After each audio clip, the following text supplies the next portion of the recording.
함께 보실 말씀은 마태복음 10장 28절 말씀입니다. 마태복음 10장 28절 말씀 제가 봉독하도록 하겠습니다. 몸은 죽여도 영혼은 능히 죽이지 못하는 자들을 두려워하지 말고 오직 몸과 영혼을 능히 지옥에 멸하실 수 있는 이를 두려워하라. 한 번 더 봉독하도록 하겠습니다.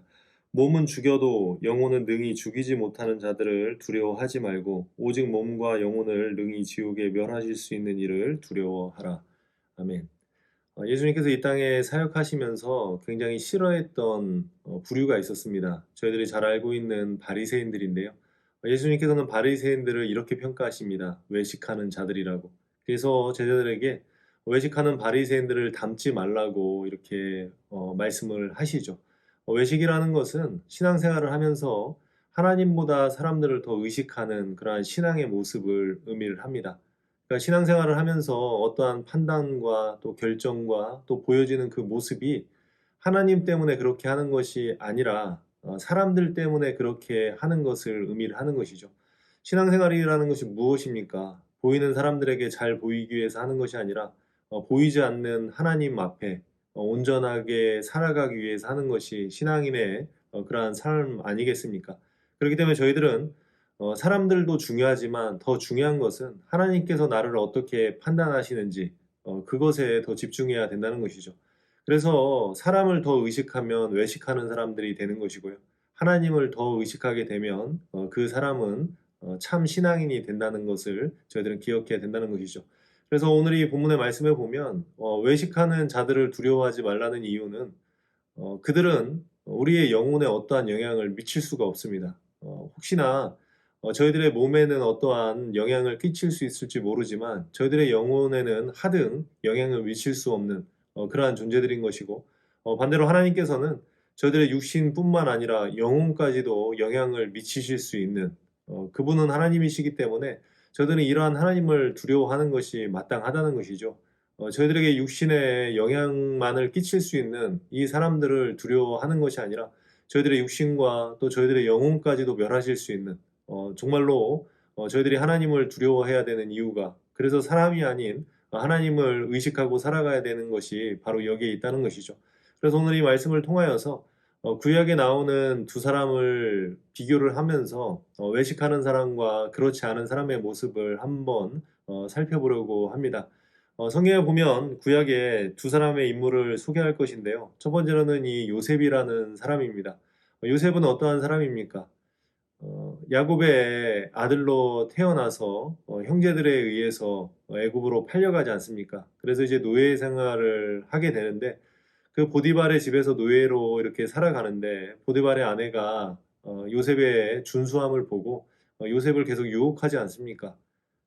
그런데 이 노예의 입장에서 그 유혹을 뿌리치기가 쉽지 않았으리라 생각합니다. 그러나 이 요셉은 항상 단호하게 그 일을 행하지 이 유혹에 넘어가지 않고 또 보디발의 아내와 함께 있지도 않으려는 그러한 노력을 하게 됩니다.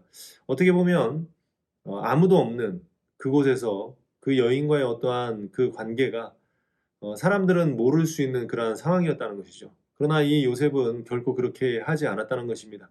요셉의 고백이 대단한 것이 창세기 39장 9절에 이렇게 기록이 되어 있습니다. 집에서 나보다 큰 이가 없으며 주인이 아무것도 내게 금하지 아니하였어도 금한 것은 당신뿐이니 당신은 그의 아내임이라. 그런즉 내가 어찌 큰 악을 행하여 하나님께 죄를 지으리이까. 요셉이 두려워한 것은 하나님 앞에 죄를 짓는 것, 하나님께서 모든 것들을 보고 계시다는 것이죠. 그러니까 하나님을 의식하고 있기 때문에 사람들이 모른다 할지라도 하나님께서 알고 계시기 때문에 그것을 두려워하는 것이죠. 요셉의 인생에 있어서 가장 중요하신 분은 하나님이셨다는 것이죠. 그가 노예로 살았을 때나 그가 옥에 갇혔을 때나 그가 어느 곳에 있든지 간에 항상 하나님을 의식했기 때문에 그 삶이 어느 곳에서든지 변함없는 동일한 삶을 살아갔다는 것이죠. 만약에 사람을 의식했다면 사람들이 보지 않는 곳, 나 혼자 있는 곳, 그곳에서는 불평도 하고 원망도 하고 또 낙담도 하고 절망도 하겠지만 요셉의 인생에서는 어느 곳에서도 그러한 것을 찾아볼 수가 없습니다. 형제들에 의해서 애굽의 노예로 팔려갈 때나 또 그가 옥에 갇혀서 있었을 그때나 그는 언제든지 하나님으로 원망하거나 불평하지 않는 그러한 삶을 살아냈다는 것이죠. 항상 하나님을 의식하고 살아갔기 때문에 그 삶은 어느 곳에서든지 변함없는, 심지어 은밀한 곳에서 죄의 유혹이 있는 그 순간에도 변함없이 하나님을 의식하고 살아가는 그러한 신앙인의 모습을 볼 수가 있습니다.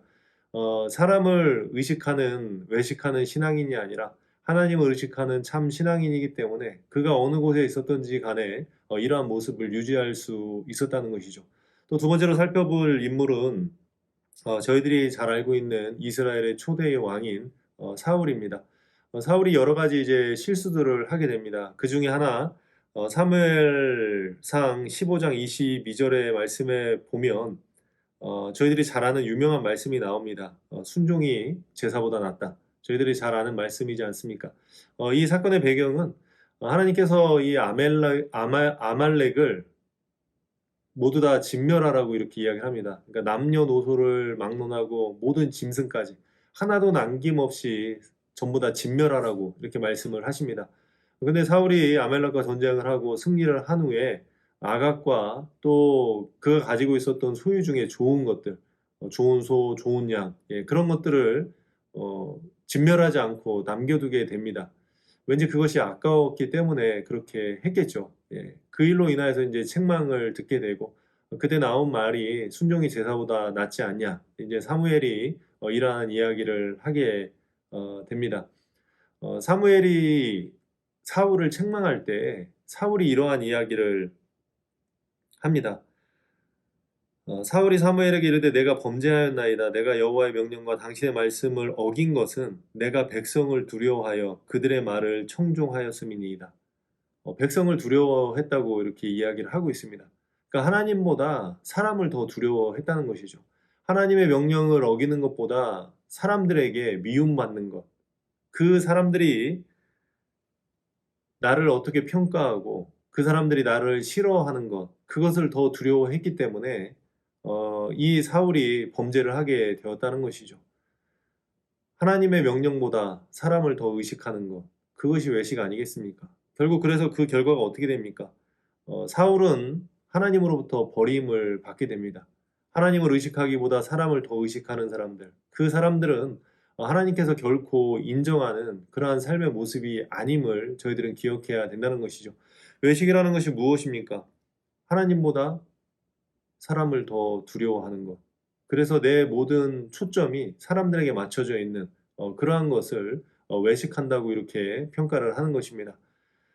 이 사울의 실수를 더 되짚어 보면 이제 사울이 굉장히 죄를 저지르고 이제 사무엘이 굉장히 화가 나서 이제 자신의 어떠한 처소로 돌아가려고 할 때 그때도 이제 사울이 사무엘을 붙들면서 여러 가지 이야기를 합니다. 그 이야기의 내용을 하나 살펴보면 사무엘하 15장 30절에 기록되어 있습니다. 사울이 이르되 내가 범죄하였을지라도 이제 청하옵나니 내 백성의 장로들 앞과 이스라엘 앞에서 나를 높이사 나와 함께 돌아가서 하나님에 대한 의식보다 사람에 대한 그 의식을 버리지 못하는 정말로 외식하는 사람들의 본질적인 모습에 대하여 성경은 이야기를 하고 있습니다. 이 일로 인하여서 이제 사울은 버림을 받게 되죠. 그 뒤로 이제 저희들이 잘 아는 이제 다윗 왕이 세워지는데 하나님께서 다윗 왕을 세운 이유는 하나님의 마음에 합한 자, 그러니까 하나님을 늘 의식하고 살아가는 사람이라는 것, 그것 때문에 하나님께서 다윗을 택하지 않습니까? 그렇기 때문에 신앙생활은 외식이 아니라 하나님을 의식하고 살아가는 그러한 은혜가 있어야 된다는 것입니다. 저희들은 지금 코로나 기간을 살아가고 있습니다. 이 코로나 기간은 영적으로 보면 하나님 안에서 내가 외식하는지 외식하지 않는지가 판가름 나는 그러한 시간이 아닐까 생각합니다. 그동안은 항상 교회에 와서 예배를 드려야 하기 때문에 사람들을 다 의식하게 되죠. 그러나 지금은 사람을 의식하지 않고 집에서 혼자 예배 드리는 시간들도 있지 않습니까? 지금도 이 영상을 보고 집에서 예배를 드리실 텐데 우리 성도님들은 어떻게 예배를 드리고 계십니까? 제가 어느 날 그 교회에서 온라인으로만 예배를 드릴 때 집에 갔더니 주일날이었습니다. 집에 갔더니 아내가 그 예배를 드렸다고 하더라고요. 그래서 예배를 드렸다고 하는 말을 듣고 제가 아내의 모습을 보니까 화장도 하고 옷도 정장을 입고 집에서 예배를 드렸더라고요. 제가 약간 회개하는 마음이 들었습니다. 왜 그러냐면 나는 과연 집에 혼자 있었다면, 집에서 예배를 드렸다면, 영상으로 예배를 드렸다면 정말로 잘 씻고 단장을 하고 정장을 입고 예배를 드렸을까? 이러한 생각을 해봤을 때 과연 그랬을까 하는 이러한 생각이 들면서 좀 회개하는 마음이 들었습니다. 예배가 하나님께 드려지는 것이라면 그것이 온라인으로 내가 혼자 집에서 방문을 걸어 잠그고 혼자 예배를 드리더라도 기본적으로 갖춰야 되는 그러한 내용들, 또 그러한 부분들이 분명히 있다는 것이죠. 만약에 사람을 의식하는 예배로 드린다면 아무도 나를 보지 않기 때문에 편안하게, 옷도 편안하고 씻지 않고도 충분히 예배를 드릴 수 있으리라 생각을 합니다. 그러나 하나님을 의식하는 사람들은 어느 곳에 있든지 간에 하나님 때문에 그 일을 행하는 것이기 때문에 어느 곳에든지 그 예배의 자세라든지 삶의 모습이 흐트러지지 않는 그러한 은혜가 있지 않을까 생각을 합니다. 저는 이 코로나 기간이 좋지는 않죠. 좋은 것은 아니지만 그렇다고 모든 것이 악하다고 생각하지는 않습니다. 정말로 저희들의 신앙의 본질이 무엇인지에 대해 다시금 생각해보고 과연 나는 신앙생활을 하나님과의 관계 속에서 했는지 아니면 사람과의 관계 속에서 했는지에 대해서 살펴볼 수 있는 그러한 시간이 아닌가 생각합니다. 외식하는 자들에게는 마냥 편한 시간일 것이고 하나님과의 관계 속에서 신앙생활하는 사람들은 이 코로나 기간이라고 할지라도 그것이 별로 내 신앙에 영향을 끼치는 그러한 일은 없으리라 생각합니다. 어느 곳에서든지 하나님을 인식하는 것, 그 삶을 살아낼 수 있다면 어느 곳에서든지 간에 하나님 보시기에 합당한 삶을 살아내지 않을까 생각합니다. 외식하는 사람들은 사람들을 두려워하는 사람들입니다. 또 참 신앙인들은 사람보다 하나님을 더 두려워하는 사람들입니다. 그렇기 때문에 어느 곳에 있든지 사람들이 나를 보지 않는 그 상황에 있다 할지라도 하나님 때문에 그 일을 하고 하나님 때문에 그 일을 하지 않는 그러한 모습으로 살아갈 수 있으리라 생각합니다. 우리 사랑하는 성도님들은 지금 어느 곳에 계십니까? 또 무엇을 하고 계십니까? 사람이 보지 않는 그곳에서는 내 마음대로 살고 사람이 보는 곳에서는 신앙인 모습으로 살아가고 있지는 않습니까? 저희들은 하나님을 의식하고 살아가는 사람들입니다. 그래서 저희들은 신앙인이라고 불림을 받은 것이죠. 그렇기 때문에 어느 곳에 있든지 또 무엇을 하든지 항상 하나님과 함께 할 수 있는 그러한 모습, 사람이 아닌 하나님을 두려워하며 살아가는 그러한 모습으로 살아가는 은혜가 있으셨으면 좋겠습니다. 어느 곳에 있든지 하나님을 의식하고 살아가는 또 이 코로나 기간에도 하나님을 의식함으로 인하여서 어느 곳에 있든지 예배자로서 온전히 살아가시는 귀한 은혜가 있으시기를 주님의 이름으로 부탁을 드리겠습니다. 기도하겠습니다. 하나님, 어려운 시간을 저희들이 보내고 있습니다. 이 시간이 빨리 지나가기를 바라고 또 이 시간이 지나고 난 후에 저희들의 모습이 하나님 보시기에 더욱더 귀하고 아름다운 모습으로 변화하고 또 그러한 모습으로 하나님 앞에 설 수 있는 귀한 삶이 될 수 있도록 도와주시옵소서. 혹여나 저희들의 신앙의 모습이 사람들 때문에 하는 모습이 있었고 또 하나님보다 사람에게 보여지는 것을 더 중하게 여기는 그러한 모습이 있었다면 이 기간을 통하여 회개하며 하나님 안에서 온전한 모습으로 살아갈 수 있는 당신의 귀한 사람들 될 수 있도록 도와주시옵소서. 어느 곳에 있든지 무엇을 하든지 항상 하나님을 인식하고 살아갈 수 있는 당신의 귀한 사람들 될 수 있도록 도와주시옵소서. 저희들을 사랑하시고 저희들을 눈동자와 같이 보호하시는 예수 그리스도의 이름으로 기도드리옵나이다. 아멘. 네, 이 영상 뒤에 저희들이 이제 매주 마지막 주 가정 예배 때는 간증 영상을 이렇게 하나 올립니다. 다른 사람이 어떻게 신앙생활을 하는지 또 어떻게 신앙생활을 하고 살아왔는지를 통해서 또 은혜 나누는 그러한 시간이 되셨으면 좋겠습니다. 이번 시간에는 우리 교회 원로 장로님이신 송현순 장로님 간증 영상이 있습니다. 꼭 끝까지 시청해 주시기를 부탁을 드리겠습니다.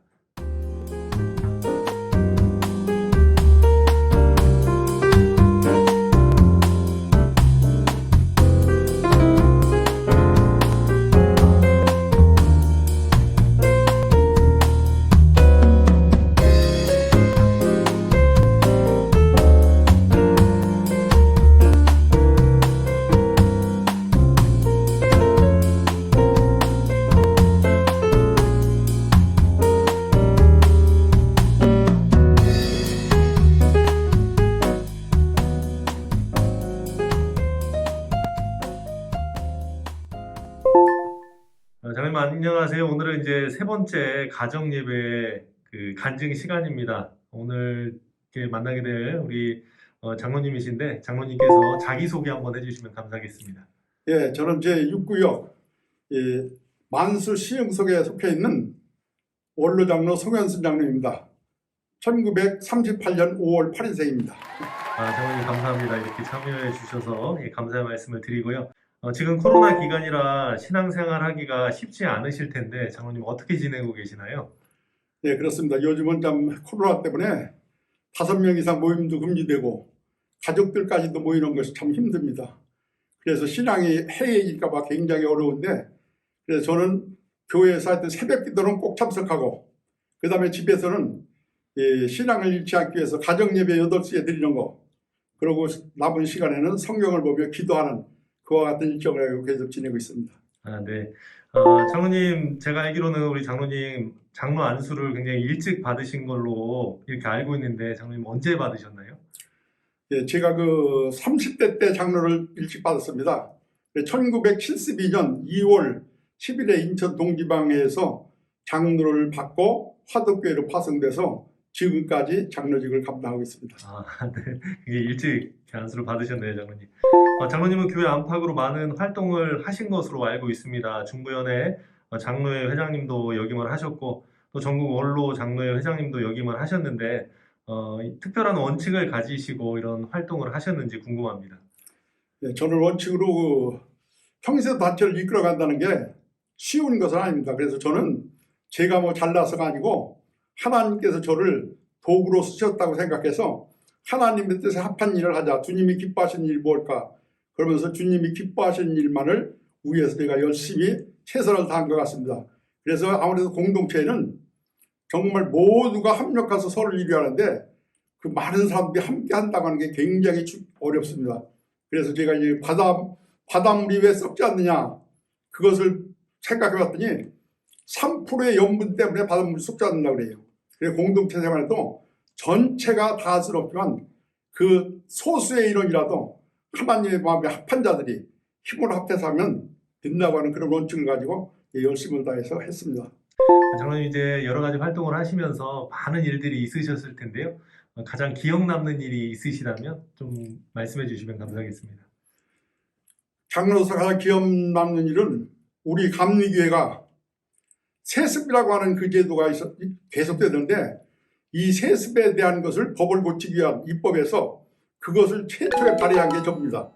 그래서 그 최초의 입법을 하기 위해서 발의를 했더니 대형교회 목사님들 엄청난 핍박이 있었고 술따르면서 하고 다니니까 많은 그 꾸지람이 들었습니다. 그러나 끝까지 기도하면서 이 일을 평신도와 젊은 목사님들을 중심으로 해서 함께 노력했더니 그 발의한 지 5년 만에 이것이 입법에 통과돼 가지고 세습이 막아진 역사가 나타났습니다. 법으로.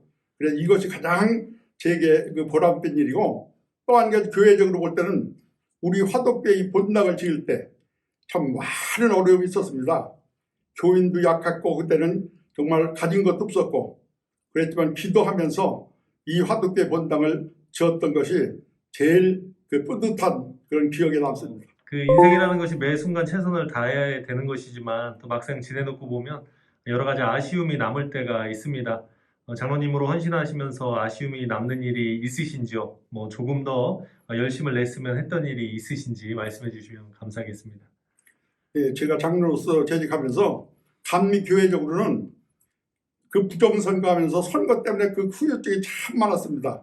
그래서 선거법을 개정하는 제비뽑기로 개정하는 일을 제가 추진했었는데 그것이 아직까지는 이루어지지 않았지만 언젠가 하나님의 뜻이면 이것이 이루어질 줄을 믿고 그것을 아직 이루지 못한 것이 제일 그 참 가슴 속에 남는 일이고, 교회적으로 볼 때도 역시 이제 제가 이 교인들을 정말 그 화덕교회를 지을 때 이 본당을 지을 때 얼마나 많은 고생을 했는지 몰라요. 주위에서 핍박도 많았고 헌금도 부족해서 많은 어려움이 있었지만 전 교우들이 함께 기도하면서 하나님께 매달렸더니 이렇게 훌륭한 성전이 지어졌습니다. 이것이 가장 그 기억에 남습니다. 네, 감사합니다, 장로님. 마지막으로 이제 화덕교회 대부분의 성도님들이 장로님의 이제 신앙의 후배들입니다. 선배로서 후배들에게 한 말씀 해주시면 감사하겠습니다. 예, 제가 뭐 부족하지만 제가 생각하는 것은 가장 중요한 건 예배 드리는 겁니다. 예배를 등한하거나 예배에 빠지지 말아야 되겠다. 예배를 통해서 우리가 은혜도 받을 수 있고, 예배를 통해서 우리가 기다리는 성령도 받을 수가 있고, 예배를 통해서 우리가 새롭게 변화될 수도 있습니다. 그래서 예배가 얼마나 중요한지 모든 교우들은 끝까지 예배에는 꼭 참석하시기를 바라고, 또 한 가지는 우리가 약하고 어려웠고 병들고 고난당하는 형제들, 그들을 꼭 기억하면서 돕는 그와 같은 일에 최선을 다하게 되면 교회도 은혜롭고 하나님이 기뻐하시는 일이 되지 않을까 그렇게 생각을 합니다. 예, 장로님 감사합니다. 귀한 시간 내주셔서 감사하고 항상 강건하시기를 부탁을 드리겠습니다. 네, 감사합니다. 감사합니다.